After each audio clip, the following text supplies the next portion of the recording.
സുഹൃത്തുക്കളെ, സഹോദരങ്ങളെ, എല്ലാവർക്കും ന്യൂസ് കേരള TVM-ലേക്ക് സ്വാഗതം. രാജാവ് നഗ്നനാണെന്ന് പറയാൻ ഇവിടെ ചില മത നേതാക്കന്മാർക്ക് ഭയമാണ്. മത നേതാക്കന്മാർ മാത്രമല്ല, ചില ധനാഢ്യന്മാർ, ചില വ്യവസായികൾ, ചില ബിസിനസ്സുകാർ, ചില ഭരണാധികാരികൾ, സംസ്ഥാനം ഭരിക്കുന്നവർക്കൊക്കെ ഭയമാണ്.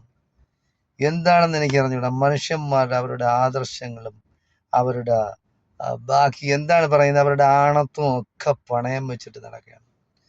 ഈ ലോകത്തില് എന്തെങ്കിലും പണമോ പദവിയോ അല്ലെങ്കിൽ വേറെ എന്തെങ്കിലും കാര്യങ്ങൾക്കോ വേണ്ടി ആദർശങ്ങൾ പണയം വെച്ച് ധർമ്മഷ്ടമല്ലാത്ത രീതിയിലുള്ള ജീവിതം നയിക്കുന്ന മത നേതാക്കന്മാരുള്ള ഈ കാലത്ത് എങ്ങനെയാണ് ഈ മതങ്ങളെ അവര് നിയന്ത്രിക്കുന്നത്, എങ്ങനെയാണ് ഇവരുടെ ഈ മതമേലധ്യക്ഷന്മാരായി നടിച്ച് മുന്നോട്ട് പോകുന്നതെന്ന് പറയാൻ എനിക്ക് എത്ര ആലോചിച്ചിട്ടും പിടുത്തം കിട്ടുന്നില്ല സഹോദരങ്ങളെ.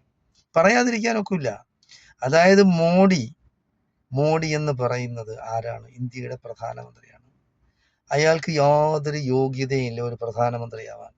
കാരണം നമ്മൾ മനസ്സിലാക്കാനുള്ളത്, നൂറ്റാണ്ടുകളായി മുസ്ലിങ്ങളുടെ വകയായിരുന്ന ബാബരി മസ്ജിദ് ഇടിച്ചു പൊളിച്ചു കളഞ്ഞു. അതേ ഭാഗത്ത് ഒരു ക്ഷേത്രമുണ്ടാക്കി, ഗവൺമെന്റ് ചെലവിലാണ് ക്ഷേത്രമുണ്ടാക്കി, അത് ഉദ്ഘാടനം ചെയ്തു. പ്രധാനമന്ത്രി പോയിട്ട് ഒരു സമുദായത്തിന്റെ ക്ഷേത്രം ഉദ്ഘാടനം ചെയ്യുന്നു. അയാൾ പ്രധാനമന്ത്രിയാ? പ്രധാനമന്ത്രി എന്ന് പറഞ്ഞാൽ, ഒരു രാജ്യത്തിന്റെ പ്രധാനമന്ത്രി എന്ന് പറഞ്ഞാൽ എല്ലാ വിഭാഗം ജനങ്ങളെയും ഒരുപോലെ കാണുന്നവനായിരിക്കണം. അങ്ങനെ അല്ലാത്തവൻ എന്ത് പ്രധാനമന്ത്രി? RSSന്റെ പ്രധാനമന്ത്രി, അല്ലെങ്കിൽ പിന്നെ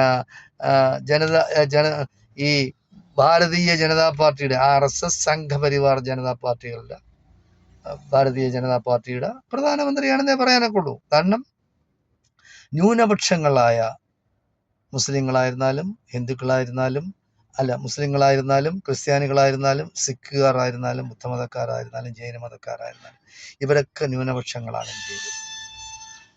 അവർക്ക് സ്വതന്ത്രമായി ചിന്തിക്കാനോ സ്വതന്ത്രമായി പ്രവർത്തിക്കാനോ അന്നും യാതൊരു സ്വാതന്ത്ര്യമില്ല. അവർ പറയുന്ന നിയമമാണ്, സംഘപരിവാർ പറയുന്നതാണ് നിയമം, അവർ നടപ്പാക്കുന്നതാണ് നിയമം. അവർ പറയുന്നത് അനുസരിച്ചേ നടക്കാവൂ, അവർ പറയുന്ന ആഹാരമേ കഴിക്കാവൂ, അവർ പറയുന്ന ഡ്രസ്സേ ധരിക്കാവൂ. ഇതൊക്കെ ലോകത്ത് എവിടെയെങ്കിലും നടക്കും? അതിനെ കണ്ണടച്ച് ഇരുട്ടാക്കിക്കൊണ്ട് ചില മത മേലധ്യക്ഷന്മാർ പറയുകയാണ്, മുസ്ലിങ്ങൾ സുരക്ഷിതരാണ്, ബാക്കിയുള്ള രാഷ്ട്രങ്ങളെ അപേക്ഷിച്ച് മുസ്ലിങ്ങൾ ഇന്ത്യയിൽ സുരക്ഷിതരാണ്. മുസ്ലിങ്ങൾ മാത്രമല്ലല്ലോ ഇവിടെ ഇന്ത്യയിലുള്ളത്, ക്രിസ്ത്യാനികളില്ലേ? എത്രയെത്ര സംഭവങ്ങളാണ്. ഇതൊക്കെ കണ്ണടച്ചിരുട്ട് പൂട്ടി. അതുപോലെ കുറച്ചു നാൾ മുമ്പ് ഒരു കേരളത്തിലെ വലിയ മത മേലധ്യക്ഷനാണ്, അദ്ദേഹത്തിന് എന്തൊക്കെയോ സ്ഥാനമാനങ്ങൾ സ്വയം അദ്ദേഹം പ്രഖ്യാപിക്കുകയാണ്.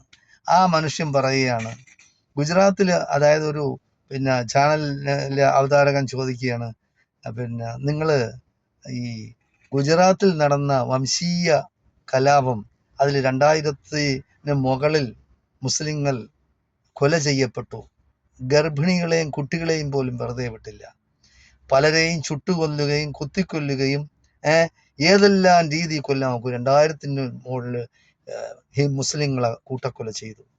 അപ്പൊ പറയാൻ അങ്ങനെ ഒരു സംഭവം നടന്നിട്ടുണ്ടോ? ഞാൻ കേട്ടിട്ടില്ല. അപ്പൊ ഇന്ത്യയിൽ സുരക്ഷിതരാണ്, മുസ്ലിങ്ങളായിരുന്നാലും ക്രിസ്ത്യാനികളായിരുന്നാലും. നിങ്ങൾ കണ്ടതാണ്, മണിപ്പൂരിൽ 2 യുവതികളെ പൂർണ്ണ നഗ്നരാക്കി ഒരു കൂട്ടം ജനങ്ങൾ എന്ന് പറഞ്ഞാലാണ് RSS സംഘപരിവാർ ശക്തികൾ, ജനക്കൂട്ടം അവരെ നയിച്ചു കൊണ്ടുപോവുകയാണ് പൂർണ്ണ നഗ്നരായി. എന്നിട്ട് കൊണ്ടുപോയി ബലാത്സംഗം ചെയ്തു, അവരെ കൊന്നു, ചുട്ടുകൊന്നു. അപ്പൊ ഇതൊക്കെ ഇന്ത്യയിലാണ് നടക്കുന്നത്. ഇതൊന്നും കണ്ടില്ല കേട്ടില്ല എന്ന് നടിക്കുന്ന ചില ചാനൽ നടത്തിപ്പ് പറഞ്ഞ്, ചാനൽ മുതലാളിമാരെന്ന് അവന്മാരെയൊക്കെ വിളിക്കാൻ നോക്കുള്ളൂ. അവർ പറയും, ഓ നൈജീരിയയിലെ മുസ്ലിങ്ങൾ അവിടെ അങ്ങനെ ചെയ്തു ഇങ്ങനെ ചെയ്തു. നൈജീരിയയിലെ കാര്യം അവർ നോക്കട്ടെ, അല്ലെങ്കിൽ നിങ്ങൾക്ക് നോക്കാനൊക്കെ ഉണ്ടെങ്കിൽ അങ്ങനെ പോകട്ടെ. നിങ്ങൾ പോയി അവർക്ക് എന്താണ് ഹെൽപ്പ് എന്ന് പറഞ്ഞ് ചെയ്തു കൊടുക്കട്ടെ, അല്ലെങ്കിൽ അവിടെ പോയി പ്രവർത്തിക്കട്ടെ. ഇവിടെ എന്ന് പറയും, നമ്മൾ കേരളത്തിൽ ജീവിക്കുന്ന, ഇന്ത്യയിൽ ജീവിക്കും. ഇന്ത്യയിലെ കാര്യം ആദ്യം എടുക്കണം. ഇന്ത്യയിൽ നടക്കുന്നത് എന്താണ്? ഇതിന് പരിഹാരം എന്ന് പറയുന്നത് അവിടെ കൊല്ലുക എന്നുള്ളതല്ല. അവിടെ ആരെങ്കിലും എന്തെങ്കിലും ചെയ്തെന്ന് വിചാരിച്ചാൽ അതിന് ഇവിടെ നമ്മൾ സമാധാനം പറയേണ്ട കാര്യമില്ല. ഇവിടുത്തെ സംഭവം ഇവിടെയാണ്. അപ്പോൾ ഇങ്ങനെയാണ് ചില ചാനൽ മുതലാളിമാർ അവരുടെ സ്വന്തം താല്പര്യങ്ങൾക്ക് വേണ്ടി ഈ വാർത്തകളെ വളച്ചൊടിക്കുക, വാർത്തകളെ കണ്ടില്ല എന്ന് നടിക്കുക, സത്യം വിളിച്ചു പറഞ്ഞാൽ അവരുടെ പല പ്രശ്നങ്ങൾക്കും ബുദ്ധിമുട്ട്. കാര്യം enforcement directorate, national investigation agency, മറ്റത് മറിച്ചതെന്നൊക്കെ പറഞ്ഞ് യവന്മാരെ വീട്ടിൽ നിൽക്കും, അല്ലെങ്കിൽ അവരുടെ സ്ഥാപനത്തിൽ കയറും. ഇത് ഭയന്നിട്ടാണ്. ഇതാ അറിയാനില്ല 2020 എന്താണ് ചെയ്തത് നമ്മൾ കണ്ടതാണ്. അയാൾ ആദ്യം പറഞ്ഞു ഇത് ക്രിസ്ത്യാനി പാർട്ടിയല്ല. അയാൾ ക്രിസ്ത്യാനിയാണല്ലോ. ഇത് ക്രിസ്ത്യാനി പാർട്ടിയല്ല, ഇത് ഹിന്ദു പാർട്ടിയല്ല, ഇത് മുസ്ലിം പാർട്ടിയല്ല, ഇത് സാധാരണ പാവപ്പെട്ടവന്റെ പാർട്ടിയാണ്. അവൻ എന്തിട്ട് ചെയ്തതാണ്? ചെറ്റത്തരം കാണിച്ച കണ്ടില്ലേ നിങ്ങൾ? BJP ആയിട്ട് ചേർന്നു. അപ്പൊ ഇങ്ങനെയാണ്. അതിൽ വേണമെങ്കിൽ ലയിക്കും, അതിൽ അംഗത്തോട്. കാരണം അവൻ 2 വർഷമായിട്ട് ഈ 2020 സാബുവിന് 2 വർഷമായിട്ട് ഈ EDയുടെ എൻഫോഴ്സ്മെന്റ് ഡയറക്ടറേറ്റിന്റെ നോട്ടീസ് ഉണ്ട്. അപ്പൊ അങ്ങനെ പല ഭാഗത്തും പല രീതിയിലായിട്ട് ആളിനെയൊക്കെ പറഞ്ഞു വിട്ടെന്ന് നോക്കുകയാണ്. ഡയറക്റ്റ് പോയിട്ടില്ല. അപ്പോൾ അങ്ങനെ ഒഴിവൊഴികൾ അവസാനം പിടിക്കുമെന്ന വായ്പൊക്കെ അതിൽ ചേർന്നു. അപ്പൊ ഇങ്ങനെയാണ് നടക്കുന്നത്. അതുപോലെ ഈ മത മേലധ്യക്ഷന്മാരും കൂടെ ഇങ്ങനെ നടന്നാൽ എങ്ങനെയായിരിക്കും? പാംപ്ലാനി കണ്ടില്ലേ പറഞ്ഞത്? നേരത്തെ പറഞ്ഞ എന്താണ്? ഞങ്ങൾക്ക് റബ്ബറിന് ഇത്ര രൂപ, കിലോയ്ക്ക് 500 രൂപയാക്കി തന്നാൽ ഞങ്ങൾ നിങ്ങളെ ഒരു മെമ്പറെ, ഒരു ലോക്സഭയിലേക്ക് ഒരു മെമ്പറെ തിരഞ്ഞെടുത്ത് അയച്ചു തരാം. അതുപോലെ അയച്ചു കൊടുത്തു. അപ്പൊ ഇങ്ങനെയാണ്. അതായത് കൈക്കൂലി തന്നാൽ ഞങ്ങൾ എന്തും ചെയ്യും. അതുപോലെയാണ് ഇപ്പൊ കാന്തപുരം അബൂബക്കർ മുസ്ലിയാർ. പറയാതിരിക്കാൻ നോക്കില്ല, പേര് പറയാതിരിക്കില്ല. പരിശുദ്ധമായ റമദാൻ മാസമാണ്. പക്ഷെ ഇത് മനുഷ്യരെ പച്ചയ്ക്ക് തിന്നുന്ന സ്വഭാവമല്ല. അതായത് നമ്മൾ ആരെയും പറ്റി പരദൂഷണം പറയാൻ പാടില്ലാത്തതാണ്. പക്ഷെ ഇത് പറഞ്ഞില്ലെങ്കിൽ നമ്മുടെ സമുദായത്തിന് ആപത്താണ്. അതുകൊണ്ടാണ് പറയുന്നത്. അപ്പൊ അദ്ദേഹം അത് പറയാൻ പാടില്ല. അദ്ദേഹം ഒരു പണ്ഡിതനാണ്, വിവരമുള്ള ആളാണ്, എല്ലാവരും ബഹുമാനിക്കുന്ന ഒരു മനുഷ്യനാണ്. അപ്പൊ അതുകൊണ്ട് അദ്ദേഹം യാതൊരു കാരണവശാലും ഇന്ത്യയിൽ അല്ലെങ്കിൽ കേരളത്തിലും ഒക്കെയാണ് മുസ്ലിങ്ങൾ സുരക്ഷിതരാണ്, ക്രിസ്ത്യാനികൾ സുരക്ഷിതരാണ്, ഒരു പ്രശ്നം ഇവിടെ ഇല്ല. ഇന്ത്യയിൽ മുസ്ലിങ്ങൾ സുരക്ഷിതരല്ല. കാരണം അങ്ങനെ സുരക്ഷിതരാണ് എന്ന് പറഞ്ഞാൽ ബാക്കിയുള്ള ആൾക്കാർ ചിന്തിക്കും, ഇവരെയൊക്കെ നമ്മൾ എങ്ങനെ വിശ്വസിക്കും? ഇവർ സത്യത്തിൽ മത നേതാക്കന്മാരാണോ എന്നുപോലും സംശയിച്ചു പോകും. അപ്പോ പണമോ പ്രതാപമോ പദവിയോ അല്ലെങ്കിൽ നമുക്ക് എന്തെങ്കിലുമൊക്കെ നേട്ടങ്ങൾ ഉണ്ടാവുകയോ ചെയ്താൽ അഭിപ്രായം, ഇസ്ലാമിന്റെ അഭിപ്രായം, അതൊക്കെ മാറ്റി പറയുക എന്ന് പറഞ്ഞു. പറയാമല്ലോ, രാജാവ് നഗ്നനാണ്, മോഡി വർഗീയവാദിയാണ്, മോഡി വർഗീയ ചേരിതിരിവ് ഇന്ത്യയിൽ ഉണ്ടാക്കുകയാണ്, മതവിദ്വേഷവും വെറുപ്പും ഇവിടെ പടർത്തുകയാണ്, അവര് പ്രചരിപ്പിക്കുകയാണ്. അവരുടെ ഇഷ്ടമനുസരിച്ച് നിന്നില്ലെങ്കിൽ നമുക്കിവിടെ ജീവിക്കാൻ ഒക്കില്ല. അതാണ് സത്യം. അത് പറയുന്നതിന് പകരം ഇങ്ങനെ പറഞ്ഞ, ഇപ്പൊ നാഴികയ്ക്ക് 40 വട്ടം ആ തെണ്ടി എന്താണ് പറയുന്നത്, വെള്ളാപ്പള്ളി നടേശൻ എന്തൊക്കെയാണ് പറഞ്ഞുകൊണ്ട് നടക്കുന്നത്? മുസ്ലിങ്ങളെ അല്ല ഞാൻ പറഞ്ഞത്, മുസ്ലിം ലീഗിനെ. അവൻ പറഞ്ഞതെന്ന് പറഞ്ഞാൽ ചാവാനിരിക്കുകയാണ്. അവന്റെ ബിസിനസ് എന്ന് പറയുന്ന കള്ള് കച്ചവടമാണ്. ആ കള്ള് കച്ചവടം ചെയ്യുമ്പോൾ ബോധമില്ലാതെയും ചിലപ്പോൾ പറയും. എന്തായാലും പറയാണ്, മുസ്ലിങ്ങളെ മൊത്തത്തിലാണ് പറഞ്ഞത്. മുസ്ലിങ്ങൾ എന്ത് നേടി, അവിഹിതമായിട്ട് എന്ത് നേടി എന്ന് എണ്ണമിട്ട് അക്കമിട്ട് നിരത്തി പറയണം. അതിനുള്ള തൻ്റെ ഇടം വേണം, അതിനുള്ള ആണത്തം വേണം. ഒറ്റ തന്തയ്ക്ക് പറക്കണം, എങ്കിലേ അതിന് കഴിയുള്ളൂ. എന്തായാലും ശരി, നമ്മുടെ പോക്ക് ജനാധിപത്യവും മതേതരത്വവും ഇവിടെ ഇല്ലാതാക്കാനുള്ള ശ്രമമാണ് സംഘപരിവാർ ശക്തികൾ ശ്രമിക്കുന്നത്. അവരെപ്പോഴും കൂടെ പറയുന്നുണ്ടല്ലോ, ഇത് ഹിന്ദു രാഷ്ട്രമാണ്. ഇന്ത്യയും പാകിസ്ഥാനും 2 രാഷ്ട്രമായിട്ട് വേർപിരിയുമ്പോൾ പാകിസ്ഥാൻ മുസ്ലിം രാഷ്ട്രമെന്ന് പറഞ്ഞു പോയി, ഇന്ത്യ എന്ന് പറയുന്ന ജനാധിപത്യ മതേതരത്വ സോഷ്യലിസ്റ്റ് രാഷ്ട്രമെന്ന് പറഞ്ഞാണ്.